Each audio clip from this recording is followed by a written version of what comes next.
everyone, and welcome to the Artist Works Dispatch from Home. I am Patricia Butler, and I'm the CEO and co founder of Artist Works. And just in case you don't know what we do, we are an online music instruction company, and we work with 37 world renowned musicians who have taught pretty much everything that they know. And that means that you, as a musician, can probably learn pretty much anything you want to play. So we do these live dispatches about once a week ever since the beginning of this pandemic of ours.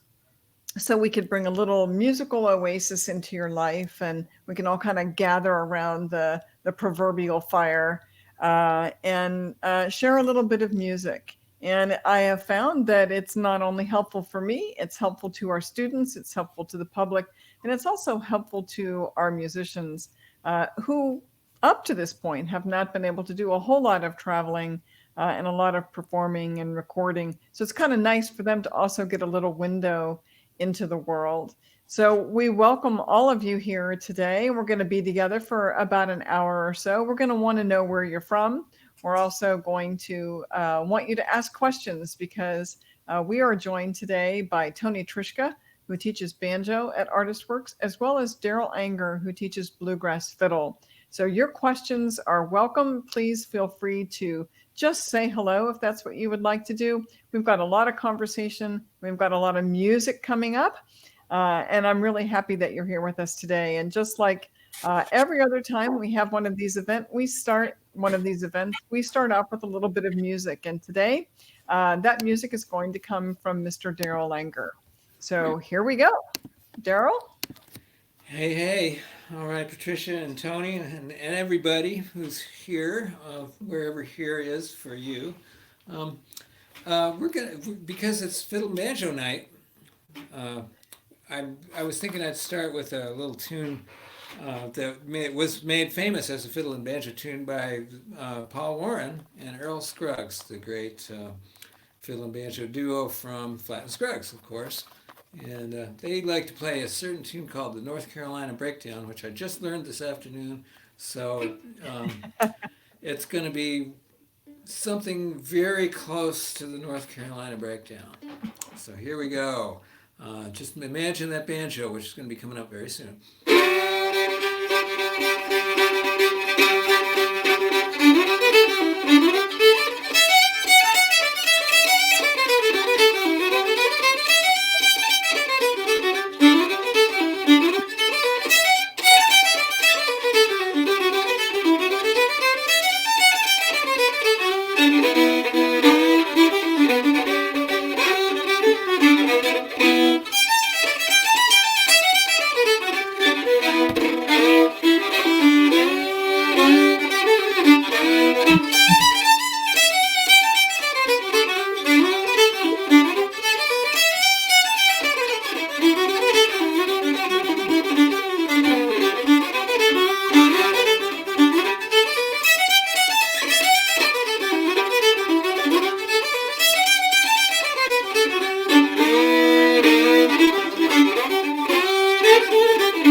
Wow, that was fantastic.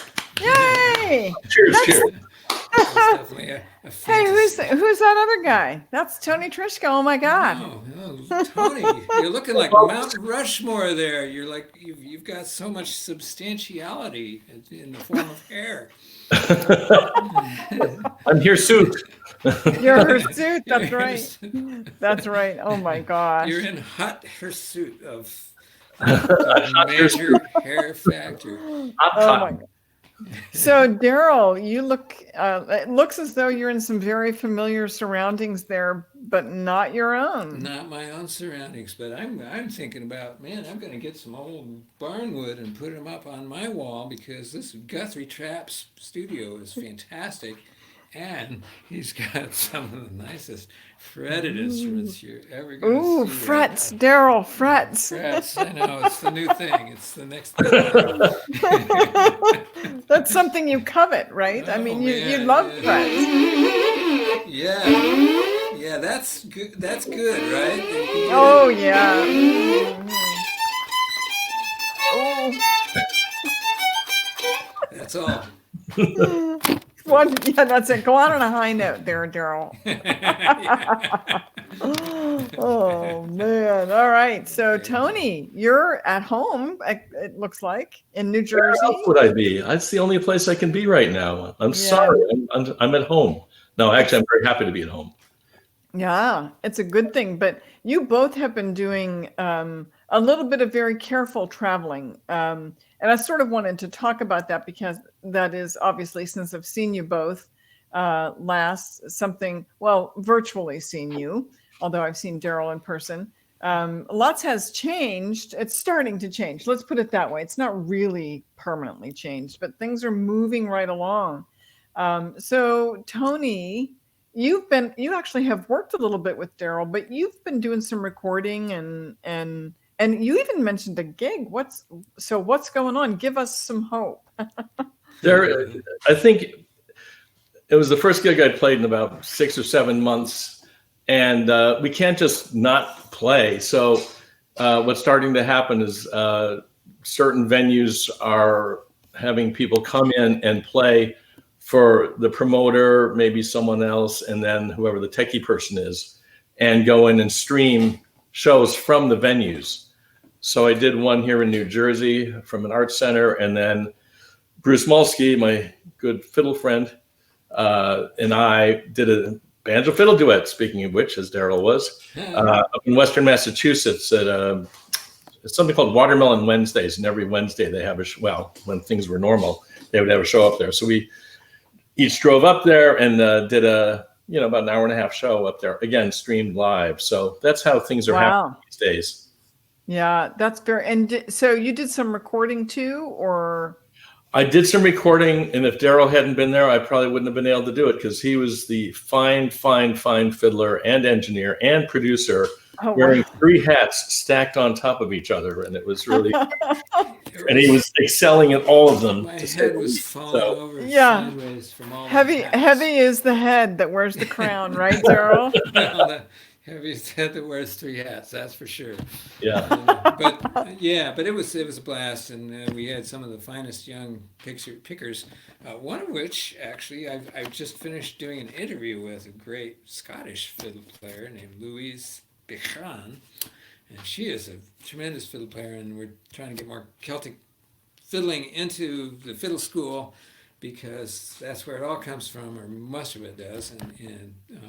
Yeah, so that it was seems to cool. be really popular. I mean, sorry to interrupt you there, but it seems to be increasingly popular, Celtic fiddle. Yeah, it just keeps being, and it's been popular for a long time, for maybe hundreds of years. Well, as long as there's been fiddles. Yeah. In fact, Scottish fiddling actually got a big boost in the early 1800s when it was all the rage in Europe, and Beethoven even wrote a Scottish fantasy as well as Broch. Yeah. And some other people whose names are difficult to pronounce. So it's kind of great. We're having a little bit of that stuff going on, and but basically, Tony and I were the gray eminences, and everybody else was in their 20s and just tootling along, and we just were trying to catch up most of the time. But when we did, we had something very profound and worthwhile to say. And you said it like John Houseman, right, in the paper chase. But I know we're being silly, but because we do that. But I have to say that there are a lot of musicians that would not embrace the younger generation like both of you do. And I applaud you for doing that because it would really be easy to kind of pull up the ladder and seclude yourself from those young whippersnappers and up and comers. But you guys have always embraced the younger generation. Did you find that to be true for yourselves as well? Are you maybe just kind of paying it forward? Well, yeah, to some extent. I know, Tony. What about you? I'm yakking here. No, that's fine. I mean, I think I had people who were older than me sharing with me, so it is sort of paying it forward. Just various places along the line, people would. I had one teacher who was really old. I was 14 at the time. He was, as it turns out, 17, but he seemed old to me. He was a college student. His name is Hal Glatzer, and we're still very friendly. And he just opened the door for me. And I had another banjo teacher before him who was trying to show me clawhammer, and I didn't really get the hang of it. And he was 20 or something, but all along the line. And then, of course, you're learning from Earl Scruggs through recordings and that sort of thing. And Bill Keith sat down with me one time, our guitar player in our band, the Down City Ramblers, and I took a bus down to New York City in 1966 to see Bill Monroe at the Gaslight Cafe. And before the show, we went to the Folklore Center where Bob Dylan kind of first hit town in the early 60s, but this was 66. And we're sitting in there, took a couple instruments off the wall, and we're jamming a little bit. And then walked Bill Keith and Peter Rowan. Wow. And Bill Keith was, and still is, one of my big heroes. And I've learned so much from him. And he sat down for an hour with me, this punk young, I was 17 at the time, and showed me all this stuff. And I'll never forget that. And that alone would make it like, yeah, you don't want to hold on to your secrets. There's one very famous banjo player, and I won't mention his name, from the older guard. Just tell us his initials. Just give us his initials. XZ. Anyway, he was teaching at this workshop, and he's not really a teacher, and he had someone sort of prompting him who is a teacher, and they said, and someone in the audience said, so how do you play this particular lick in Little Maggie? And he said, oh, I can't tell you that. That's my lick. So, it's just different strokes. That's so funny. Well, yeah, as a young player, I had the benefit of a lot of really generous people too. I think the first guy that really shared stuff with me was Byron Berline, who was just a lovely, human being in every way, and a very generous presence, and just never minded jamming with some young kid who didn't really know that much and only had about 3 tunes, but he was real generous with me and just seemed to be having a good time all the time. And that was a big attitude adjustment thing for me after having some classical violin lessons. And the whole point of classical violin seemed to be at the time to be have the worst time you can. Although obviously there are other classical violinists who seem to be having a great time too, but maybe not you, huh? But it wasn't me, and no. Yeah, so it was great. And Byron was great, and then of course Richard Green, who was the guy that originally inspired me, showed me a lot of stuff. He showed me how to do the chop, which Richard invented. Oh wow!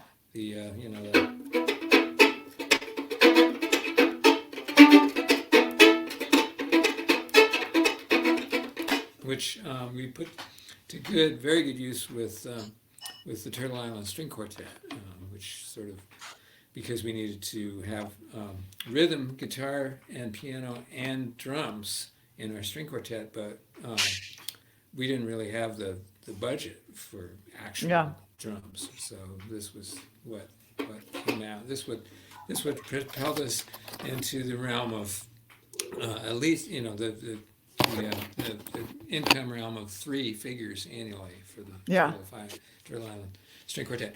Anyway, I'm looking at all these folks from people from Ashland, Oregon, and I wanted to see if we had if you don't mind, if we take a moment and let people say hello from where they're from just by me putting it on.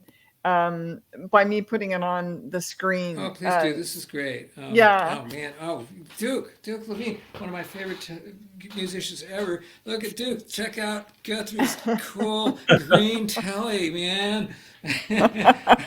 and we had somebody from we had somebody from Mexico City, I believe. Yeah, well, let me try to click down through these. So Matt is from Portland, Oregon, and Morad is from France.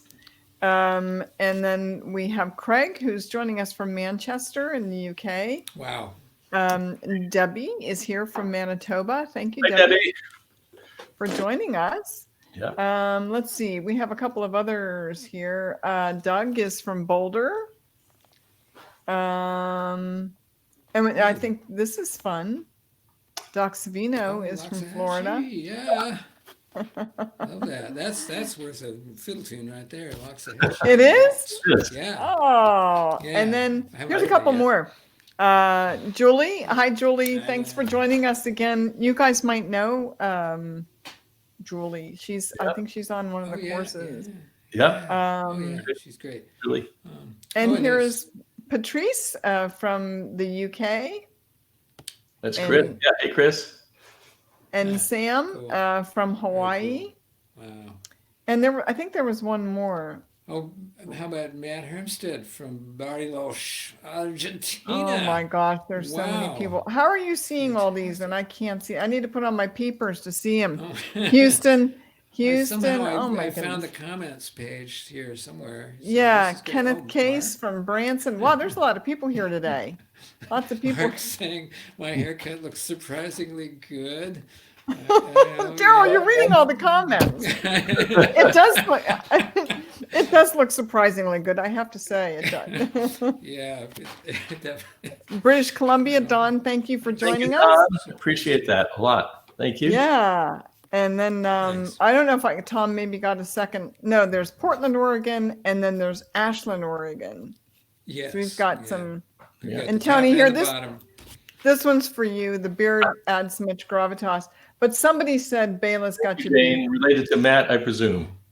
Thank you. Thank you. He's down my head for sure. Yeah, you look like Mount Rushmore, man. You put that banjo on Mount Oh Rushmore. my gosh. This Don is is from Binghamton, and New York, then that's near Syracuse, my hometown. oh, is it really? Cool. Yeah, Very cool. Syracuse. Just Big fan south. from Syracuse. Yeah. Yeah.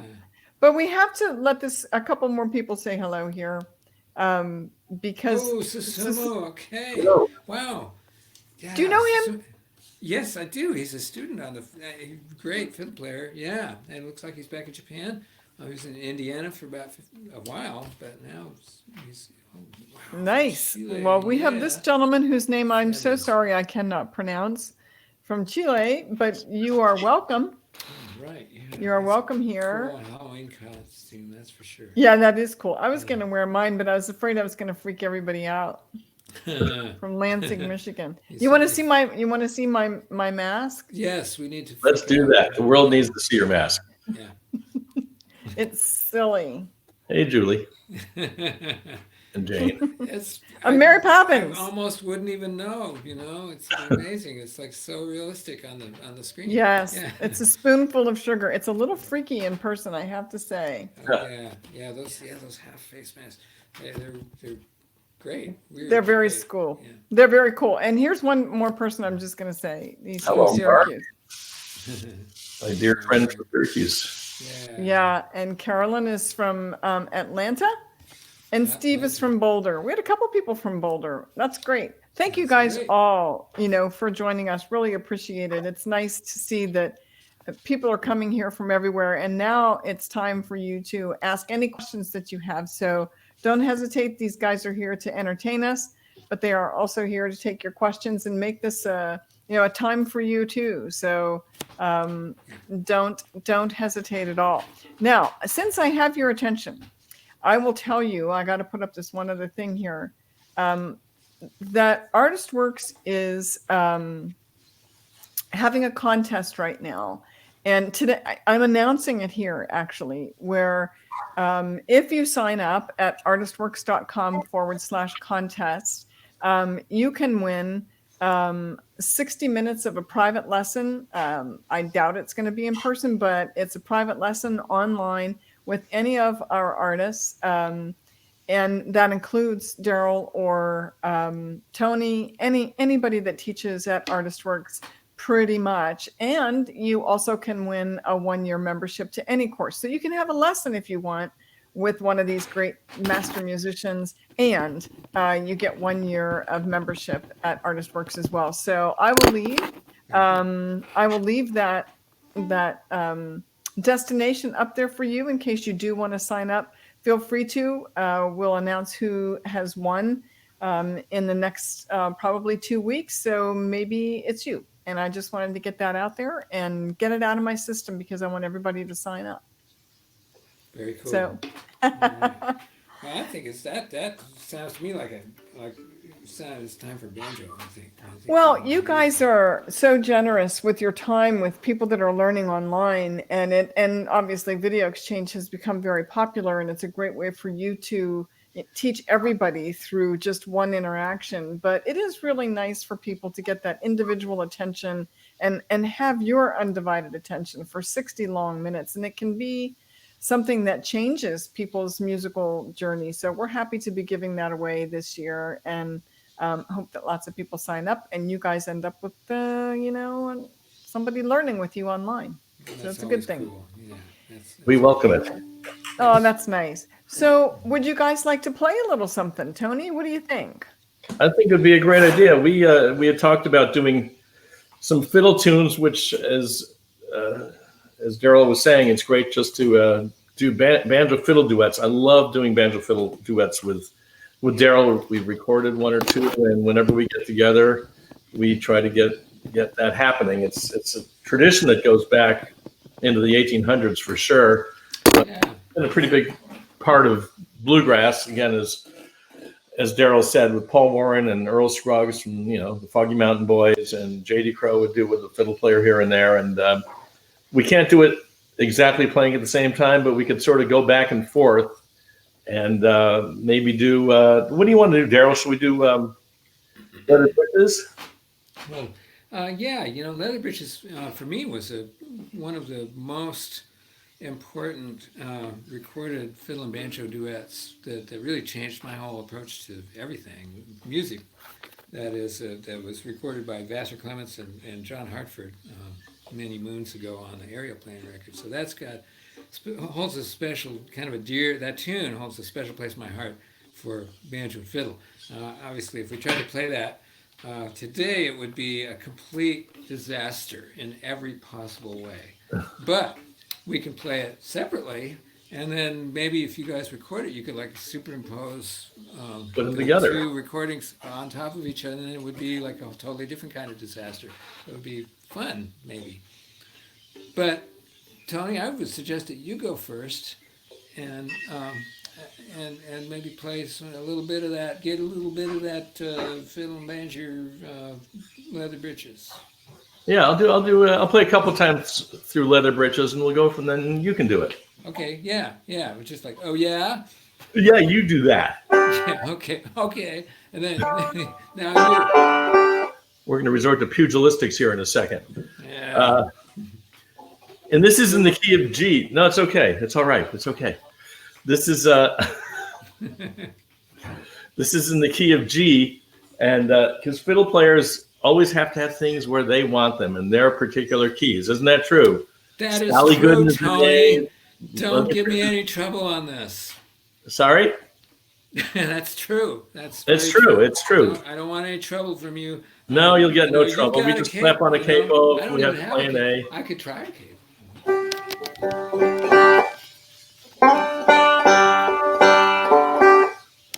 Well, I guess I will just start off with a little bit of this Leather Bridges.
All right. Yeah. That's Well, a that's good amazing. tune. Yeah, the banjo and fiddle together, it is really a magical combination. Just It the is. combination of that pinging, rippling, pinging, or the ripping and pinching, depending on what side of the fence you're on about banjo. Um, it's just an amazing that those little, it's like that, little hammer blows, and then the Yeah. fiddle just is smearing all over everything. It's just a great, very different sounds, but together they make an amazing effect. Maybe I should do a little indicate what you would do for backup potentially. Ah, yeah, Good Yeah, idea. I'll do a couple of backups as if we're playing together.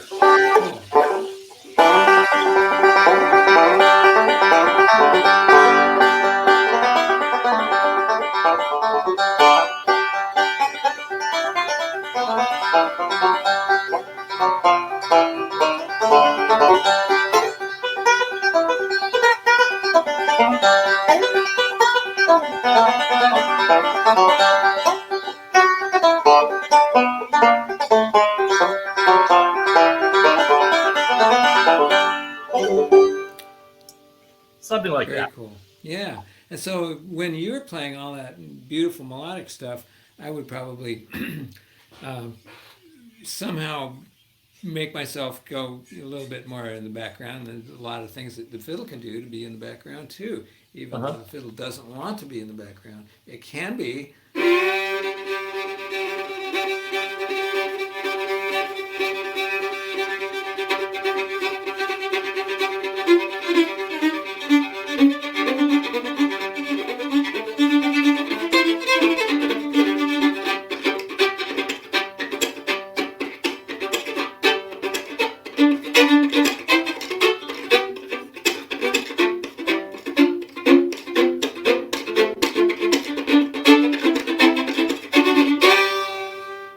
Stuff Yeah. like that. Yeah. I almost forgot to do some of this.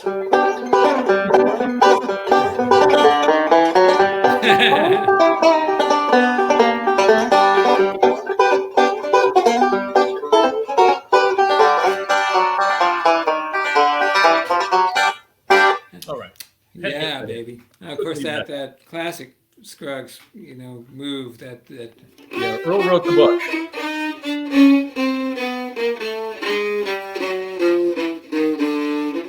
That stuff is so great. By the way, we did have a question go by, and I think I just answered it. What is the extra fifth string? Yeah. Which string is that on the fiddle? Happens to be, yeah. I can't show up at a banjo fiddle thing without a 5-string instrument, right? So I've got the E, A, D, G, and then the C on the bottom because that's how things are going. We're all going low. Well, no, when you go low, we go high, right? Isn't that what they say? That's what they say, but has it happened?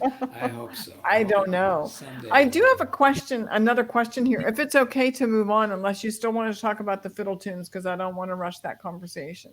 I'll mention one thing. Talk about when they go high, we go low, or vice versa. Oh, no.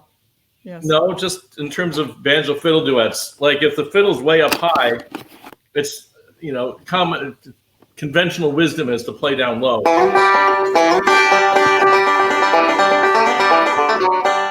Kind of standard Scruggs licks that are unobtrusive. If Daryl was up high, I'd be down here. If he's playing lower, then I could go. But sometimes it's fun when Daryl's going up high for me to go up high also, and we just have all these notes intertwining and going crazy with each other. So Yeah. it all kind of works. You just have to kind of feel it out. It depends on how conventional or unconventional the other person is.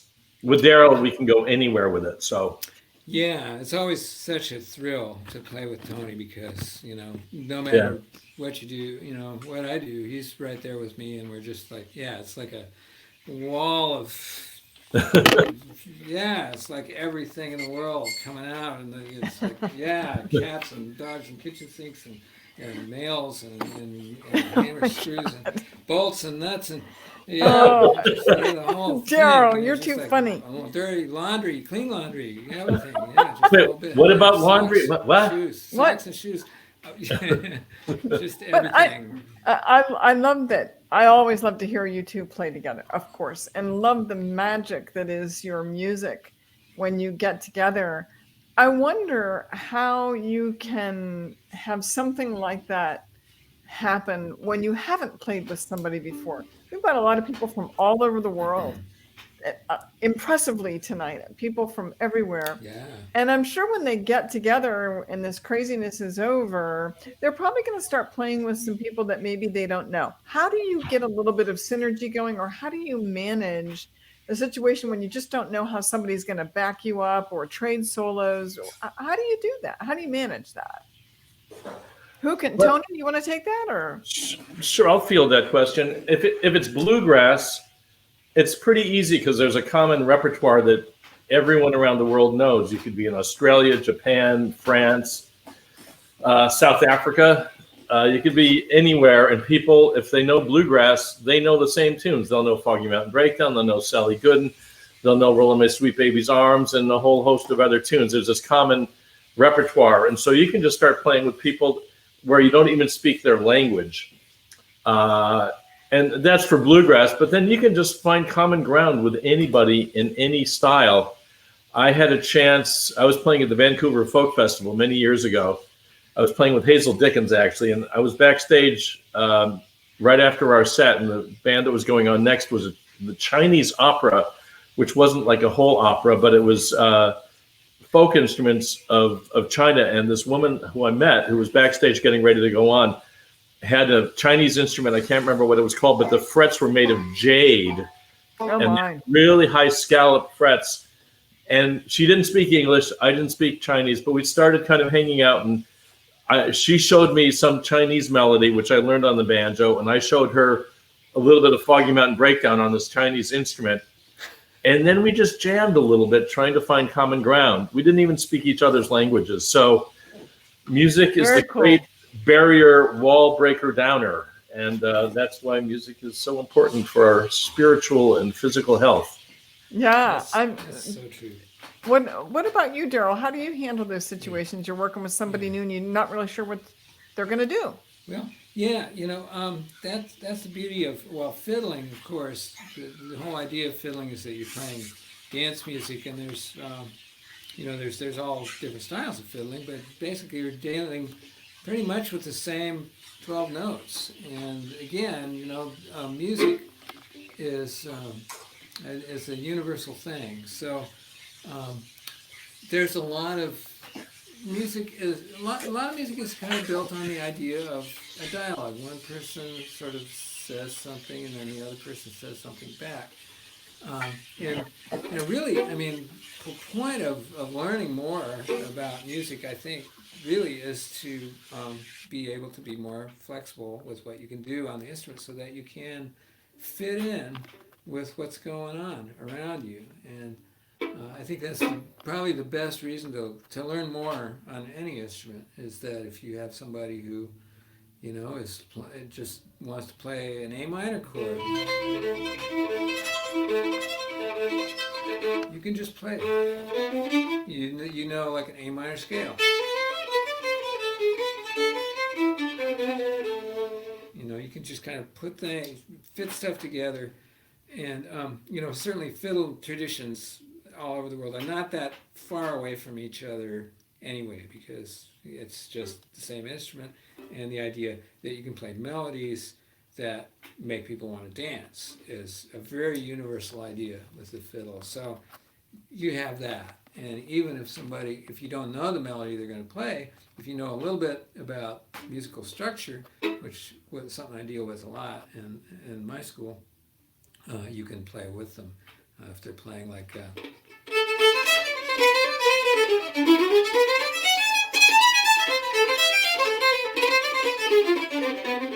you might not be able to learn the melody super fast, but you could just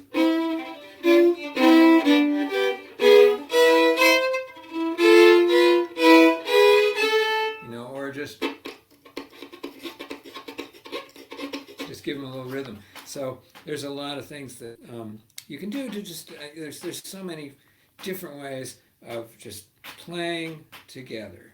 And of course, rhythm is a basic human thing. You know, rhythm exists all over the world, and so that's a beautiful thing. And it's just the joy of trying to find some common thing that happens. You know, whether it's going back and forth or anything like that. You know, even if you eliminate a factor, right, and which is something that we could do on this, Tony, right? We could actually eliminate rhythm from Let's our do shape. that. Let's try that. We're going to use all the elements of music, melody, harmony, but leave out rhythm, which is the thing that is the problem with this kind of zoomy playing, whatever it is. I use it's like Kleenex, right? You're not supposed to use the brand name, but right. But yeah, so we could still play together, right? We just eliminate the groove, eliminate the rhythm, all the fun stuff about music. We're gonna I eliminate don't know. This might be illegal. It could possibly be illegal. Did we forget to tell you about this, Patricia? Yeah, you kind of did, but you know what? Let the music rule. I'll leave it to you guys. Whatever. I'm just going backstage now.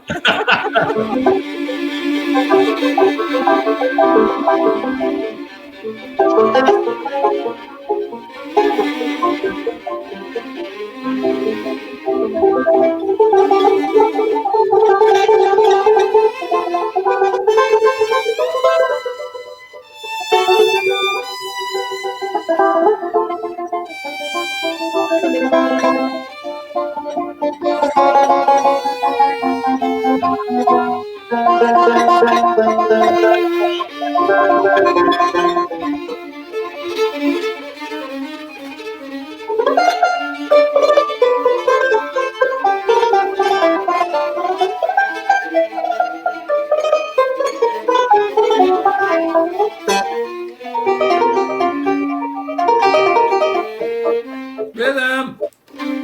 Oh, sorry.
Wow.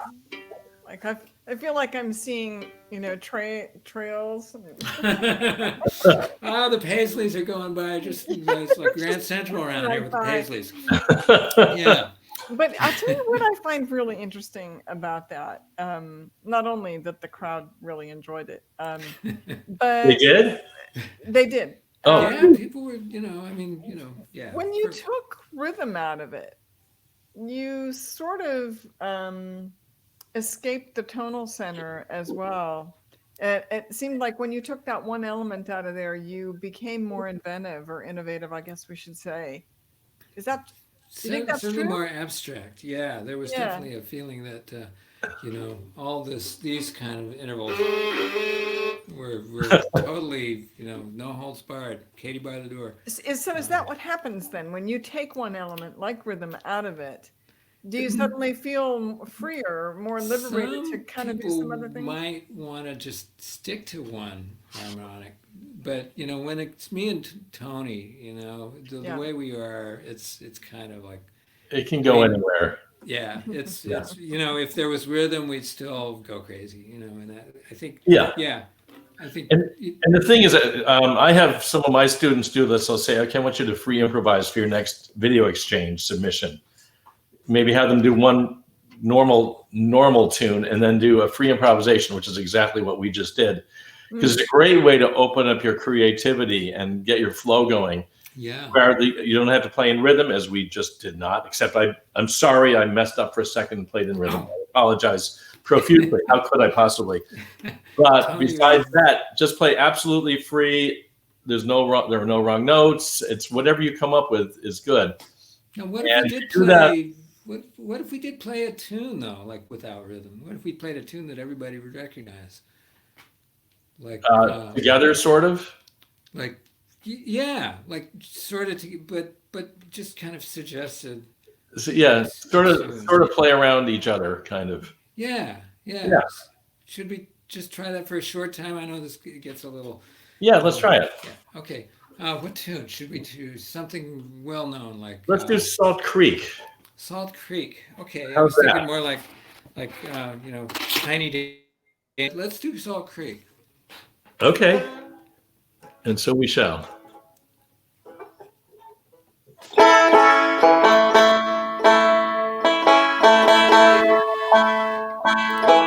We don't really even have to be in, Thank you for capoing. but it would help. We don't have to.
Whoops.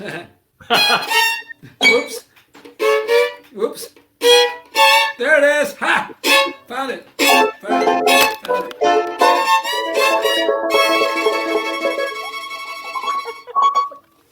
That's it. great. Yeah, who needs the right nose? Right. 2 out of 3, Like, what is two out of most three. Yeah. 2 or 3 is. I mean, yeah. Like That's a lot. 1 out of 3 is a lot for baseball. For Oh my Lord, that's funny. Oh God. So, Daryl, I just want to Yes. ask you a question. And thank you. First, let me say thank you guys for sharing. I think what's a really interesting kind of philosophy here about music and taking one element out, and how that maybe frees up the music a little bit. I can imagine how that might be something interesting for people to practice. Take one element out, maybe rhythm, even though Tony's students will probably go apoplectic because he wants that metronome. But Well, anyway, I Daryl, recommend it. you've been traveling around a lot. What's Oh, I hear a click. Oh, sorry, that's me. I'm writing down some questions. I've seen some questions go by. Yeah, I'll read you the questions. Okay. So don't worry. But tell us a little bit about your travels and what you've been doing and who have you seen, other than Tony.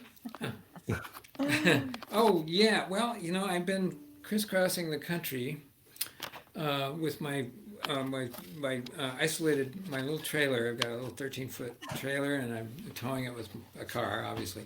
And so I'm kind of maintaining some social distance from everybody, but it's been fun because I got all the way from my home in California all the way out to Maine, and was able to, with the help of some nice doctors who I got tested with, we were able to do a little recording session with some very wonderful young musicians, and that happened. We were in there for about a week, and we were in one of those residential recording studios where you actually live in the house with the studio. And Cool. that was pretty great. That was the first time I've ever done that, and I'm old, and I've done a lot of recording sessions, but that was the first time I've ever done the big pink thing, which is a reference to a very old band called The Band. In fact, they're so old that they were the original band. So, that's, Good Lord. but yeah, the idea that you live where you record. Don't always it's not always a good idea, but in this case, it worked. And then I visited some friends because I used to live in Boston. I went down to Boston and visited some lovely, old friends with masks and the whole bit, mostly in backyards. But I was able to do a little interview with another violinist who I much admire, who is the head of the string department at Berklee College of Music, where I taught for 10 years. And he has some really great things to say about bow hold and vibrato. So, Interesting. That was really cool because these are the kind of things I know that Tony and I sweat over. Well, Tony doesn't sweat over bow hold and vibrato, but there are equivalent things with the banjo that we sweat over. Like, how do we communicate this? How do we get this across to the people that are trying to deal with these crazy instruments, and they have their limits, they have their challenges. So, Well, you were kind enough to introduce me to Kevin Barry, who teaches at Berklee College of Music, and I believe that one of his cohorts, Duke Levine, is one of our guests. oh my God, yeah! And I know you know them Such both. A fan. Yeah, you're a fan. I'm a drooling fan. But they played a lot, and Duke can correct me here, but I'm pretty sure that they both have played a fair amount right there in Nashville, which is where you are. I would assume that, I mean, it seems like Nashville is where everybody seems to fetch up eventually. I was just sitting with Guthrie, and he was saying, "Wow, did you know that Robin Ford moved Ford's to right Nashville? around the corner, Did you know that? Did you know some other, who's that other guy? There's some other guy that moved to Nashville too. So very famous guy whose name I completely escaped. Peter Frampton lives in Nashville. Oh, yeah. Oh, man. So, yeah. Peter Frampton. I mean, that's my era right there. That's my era. I remember. I just never bought. By the time Frampton Comes Alive, that record came out, I was already. I was a total musical Mooney for Jean-Luc Ponty and fiddling Lloyd George and those kind of folks. Interesting. Tony, you also have taught at Berklee, although I think you're not doing that right now. But haven't you taught? What was it? World music or? It was roots music. Music. My good friend Matt Laser has developed a roots music program at Berklee, and Darol was a part of that, and just a whole bunch of our good friends have been teaching there. And I was a special guest, I guess you could say. I would come in I would come in 3 times in the fall, 3 times in the spring, and teach for 2 days each time. And I would basically do one-on-ones with people. I would do 6 each day, 6-hour-long lessons. And the very first one I did, I'm a banjo player. And when I first started, which was about, let me think, it would have been 7 years ago or something like that. And I thought I was teaching the banjo players who were there. And the very first time, my son was going to the Berklee College of Music, and this guy shows up with his bass, and it was my son's roommate. And so I thought he was just in the building and was hanging out. And we talked for a few minutes, and then he starts taking his bass out, and I said, "You're my first student?" He said, "Yeah." "Wait, I don't play the bass. I mean, like," and I go, "What?" And then the next person that came along was a fiddler, and I was like, "What?" And then I had a banjo player. And so I realized that you can teach anybody on any instrument if you come up with certain concepts. And so that's what I did. I figured out certain things that would work on any instrument. Wow. Like one of the things is to write a song in 30 seconds to a minute, which I do with some of my students online here. And you can't think about it. You can't say, "Oh, this sucks." It's, you just do it, and you can't stop. And that's it. And it's a great way to just see where your creative brain is going. And so you can do that with any instrument. So that was one of the things I would do. And I came up with other strategies, as they say. Strategery. I've written some music. I've written some music for Emily Dickinson poems. So I would have people, we would find an Emily Dickinson poem, and then on the spot I would say, "Okay, write some music for this poem." Yeah. Write a melody so you can sing the poem. And I would done, things like that.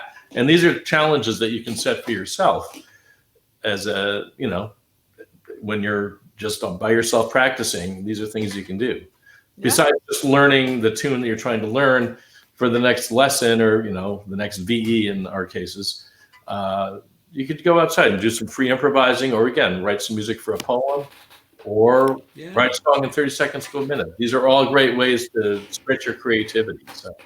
Well, and for those folks who are listening and they don't know what a VE means, that is a video exchange. And these great musicians have not only recorded everything that they know, their students can submit a video to them, and each one of them will respond with a video of guidance and suggestions for you to follow. But what's kind of cool is that ArtistWorks also keeps the student's submission and the teacher's response paired together, and they're shown to everybody in the course.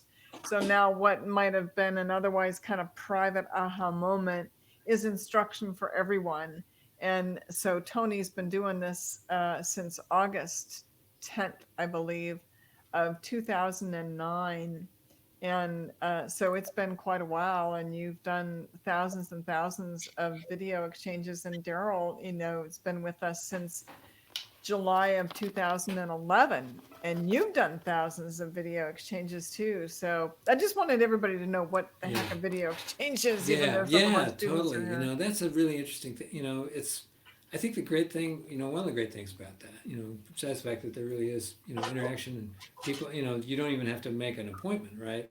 That's the cool thing, is you can do it at 3 a.m. if the kids are asleep, and then I can get to it whenever I can get to it, 3 a.m., before the kids are asleep, or whatever. But another great thing is that when people see these little exchanges, and usually they're not more than about 12 minutes or 15 minutes, they really, they kind of come to the point. One nice thing is I can think about what the person's kind of coming up with for a little bit before I answer, so I can really give something concise, and really, I'm not on the spot. I can actually think about it. But people see these and they realize, well, we're all struggling with the same stuff. We're all working on the same thing. I say, oh, that was just, that thing they worked on. That's just what I'm trying to do, And so, like, when he talks about the jellyfish, I'm trying to do the jellyfish too, with the bow, right? So, if you get the jellyfish, then it just becomes this universal thing. It's really nice because people see I'm not alone trying to struggle to figure out how to make this thing sound like an instrument. That's the best.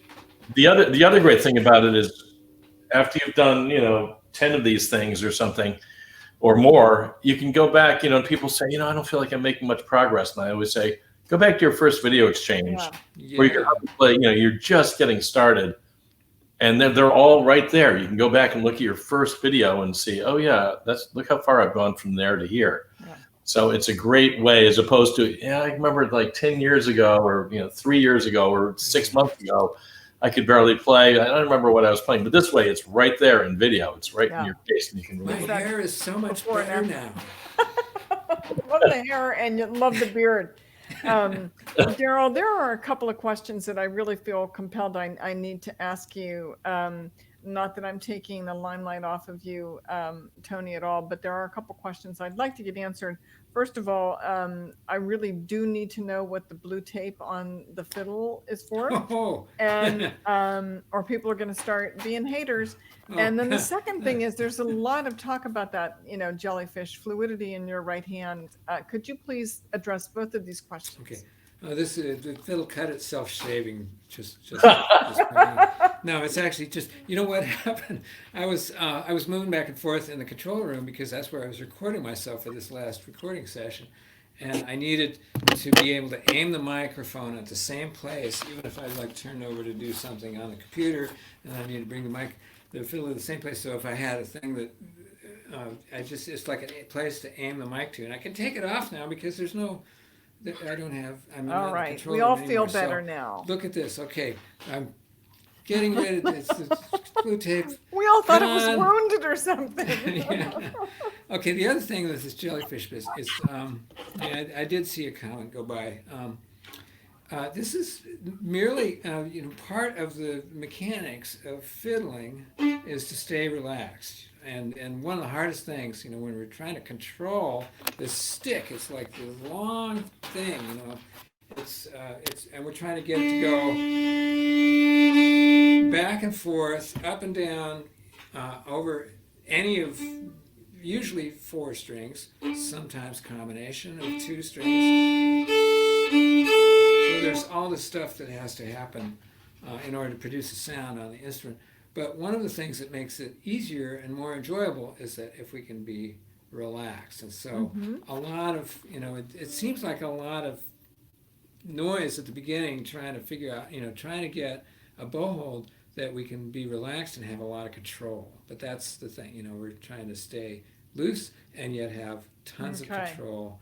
So when I talk about the jellyfish, it means that we're actually keeping motion in our knuckles and all our knuckles and our wrist and all the rest of our hand being able to move, and rather than trying to grip the bow to have control, we're trying to enable control from taking a little more time but staying loose. That's all it is.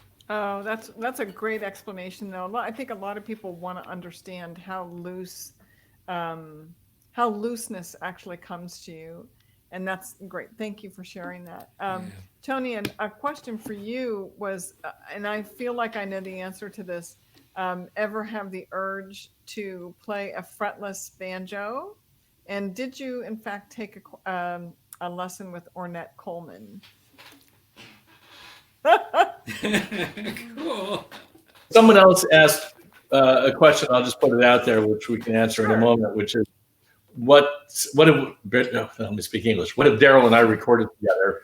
Maybe I'll just answer that really quickly first, which is we were in a group called Psychograss.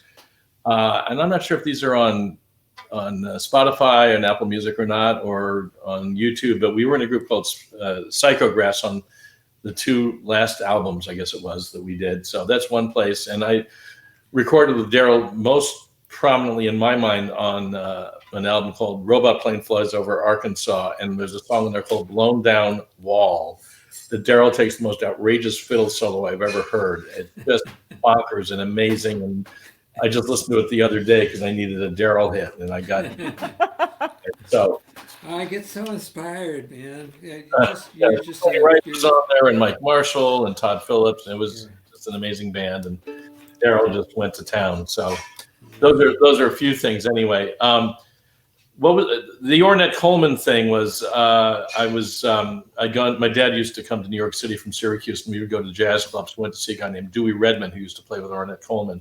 And after the show, as we're leaving, my father, we both see Dewey Redman outside talking to someone, and it turns out it's Ornette Coleman. And my dad said, "Why don't you say hello?" And I said, "No, they're talking." He said, "No, you know what you like when people say you enjoyed the music. Just tell them how much you like the music." So I said, "Okay." So I went over there and I started talking to them, and I'd heard that Ornette taught. So I asked him if I could take a lesson from him, and he gave me his phone number. And I went to the lower reaches of Manhattan. He bought an old, or he was renting out a loft, I guess, on the top floor of this old school, the third floor of this old school. And he's talking about the harmonic method, where all notes are equal, have equal value. And he was talking for about 45 minutes, and he said, "Okay, why don't you play something on your banjo, and maybe it'll make it clearer." So I played Old Joe Clark because his bass player, Charlie Hayden. Charlie Hayden. Oh, Yes. Charlie Hayden! Wow. Yeah, Charlie Hayden was in a country group with his family and played Old Joe Clark for a solo on the first Ornette Coleman record.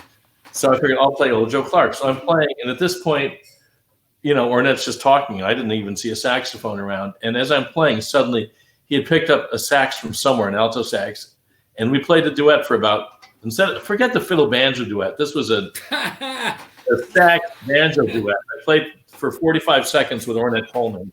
Wow. 45 seconds. It was great thrills of my life.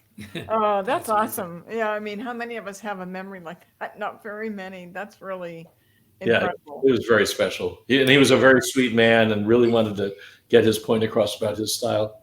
There was one other question in there that I have forgotten now. Fretless banjo. Oh, fretless banjos. Yes, I have two. I have a gourd banza, which is what, when the enslaved Africans were brought to the Americas, they were playing these fretless instruments. And there's a picture of a gentleman from somewhere around 1780. It's in the Rockefeller Museum in colonial Williamsburg.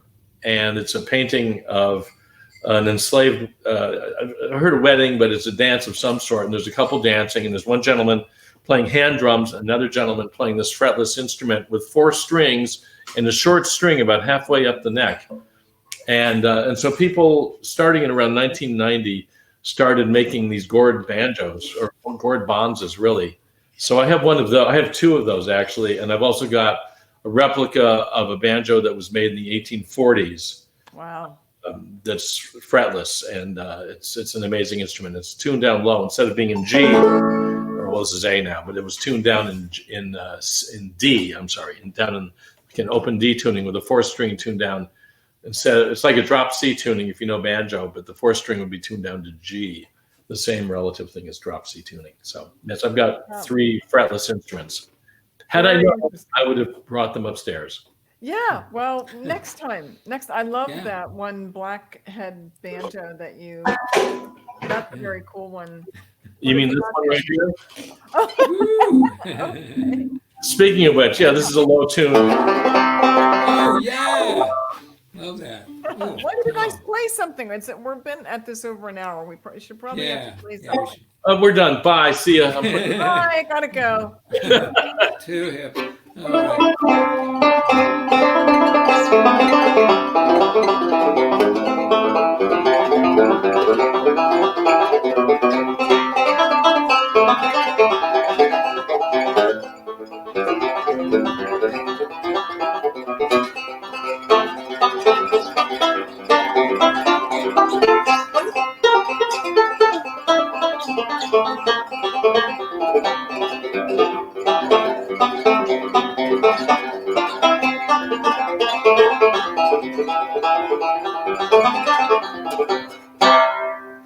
Oh yeah, that is the coolest sound. It's a banjo. Bela Fleck developed this. It's tuned down to low C. John Hartford was the first one to really, in the bluegrass world, bluegrassish world, he would tune down to E, because of course, Pete Seeger had a long neck banjo tuned down to E, so maybe he was the first one. Yeah. Pete Seeger was a great banjo player. Check out Pete Seeger. Oh yeah. Oh my gosh, yeah, Fantastic. for sure. He was a wonderful banjo player. We have a great interview that you did with him as well. So That's true. Yeah, he's on the site. Oh, is that it's on your school, right? You can Yeah. just, like, Exactly. Yeah. Yep. Exactly. Very Yeah. cool. Wow. Sadly, we have come to the time when we have to say goodbye, but let's do it with some music. Yeah. what would you guys like to play so we can take that with us this evening? And We could go back and forth on Sally Gooden. One of my Yes. one of my Yeah. big Okay. heroes, Byron Berline, had made a banjo fiddle record with John Hickman, and I believe if they didn't play Sally Gooden, I would be very surprised. So I'll play a little bit, and then I'll stop, and then you play for a while, and then Yeah, that sort of thing.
that was incredible.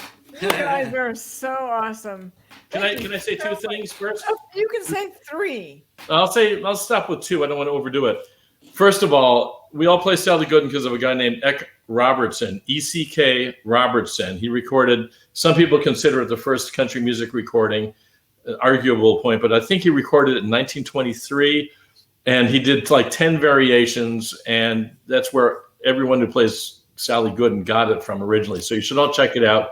It's on YouTube. Yeah. And the other thing, if you listen to Daryl's playing, he's got lots of dynamics because of the bowing. Certain notes are jumping out more than other notes. And it's just this incredible thing. It's not just like this one static thing.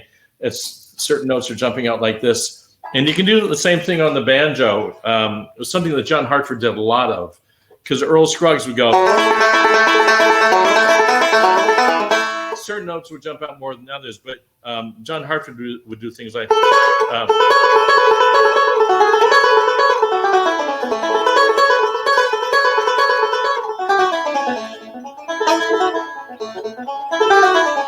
these dynamics where certain notes are louder than other notes, and it's just another whole approach to playing. If you listen to any classical music, it's not all just like one dynamic. Everything is, you know, softer and louder, like a wave going. So it's another way to approach your playing.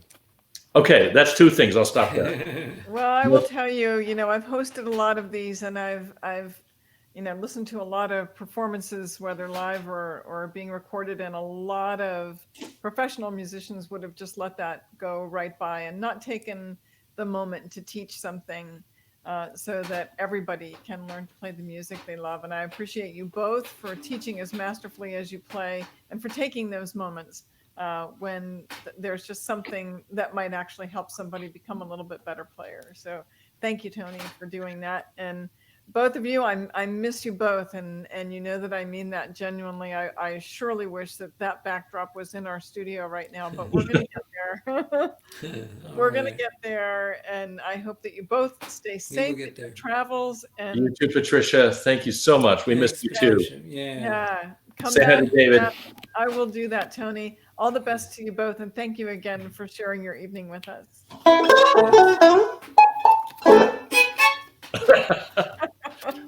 Bye, everybody. Bye.